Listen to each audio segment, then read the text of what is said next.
میرے آقا صلی اللہ علیہ وسلم نے ارشاد فرمایا یہ ہمارے باپ حضرت ابراہیم علیہ السلام کی سنت ہے۔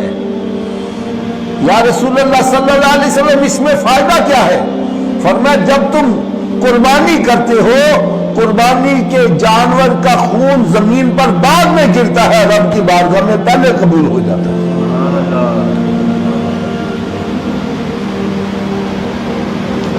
فرمایا قیامت کے دن قربانی کے جانور کا گوشت پوست یہاں تک کہ اس کا بول و براز بھی نیکیوں کے پلڑے میں تولا جائے گا، یہاں تک کہ اس کی ایک ایک مینن کا وزن احد پہاڑ کے برابر بنا کر ڈالا جائے گا۔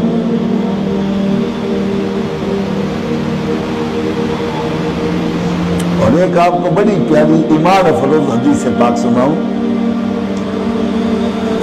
ہم نے گل بہار صاحب یہاں سے مغل پورے جانا ہو، ہم پیدل جا سکتے ہیں، ٹھیک ہے نا؟ اور اگر ہمیں یہاں سے کراچی جانا ہو، اللہ کرے ہمیں مدینہ کا سفر نصیب ہو جائے، سفر لمبا ہو تو پھر اس کے لیے دو چیزوں کا ہونا ضروری ہے، ایک سواری اور دوسرا زاد راہ۔ کون کون سی چیز کی ضرورت ہے؟ سواری، زاد راہ۔ زاد راہ سے مراد ہے راستے میں کھانے پینے کے لیے، ضروریات کے لیے جو چیزیں ہیں وہ ہوں گی تو ہم سفر کر سکتے ہیں۔ تو حدیث پاک میں آتا ہے قیامت کے روز جس بندے نے قربانی دنیا میں کی ہوگی، قربانی کا جانور اس کے لیے سواری کے لیے پیش کر دیا جائے گا، اور چھوٹی عید پر جس نے صدقہ فطر دیا ہوگا وہ صدقہ فطر زاد راہ کے طور پر دے دیا جائے گا، اور کہا جائے گا بندے تیرے پاس سواری بھی ہے، زاد راہ بھی ہے، اب آرام سے تو جنت میں چلا جائے۔ اور اگلی بات سنو، اگلی بات سنو، اس کی تفصیل انشاءاللہ تعالی میں آئندہ درسوں میں بتلاؤں گا۔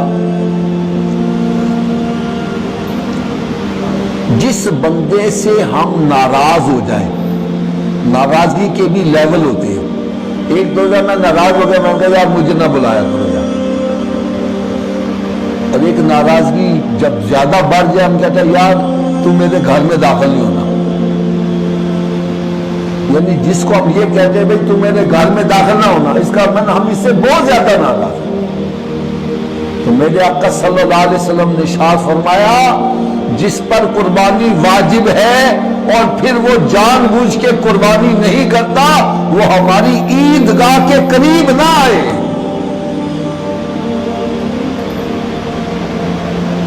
اس قدر میرے آقا صلی اللہ علیہ وسلم اس بندے سے ناراض ہے جو طاقت ہونے کے باوجود بھی، قربانی واجب ہونے کے باوجود بھی قربانی نہیں کرتا۔ دین کی بات پھیلانا صدقہ جاریہ ہے، ثواب کی نیت سے ویڈیو کو شیئر ضرور کیجیے۔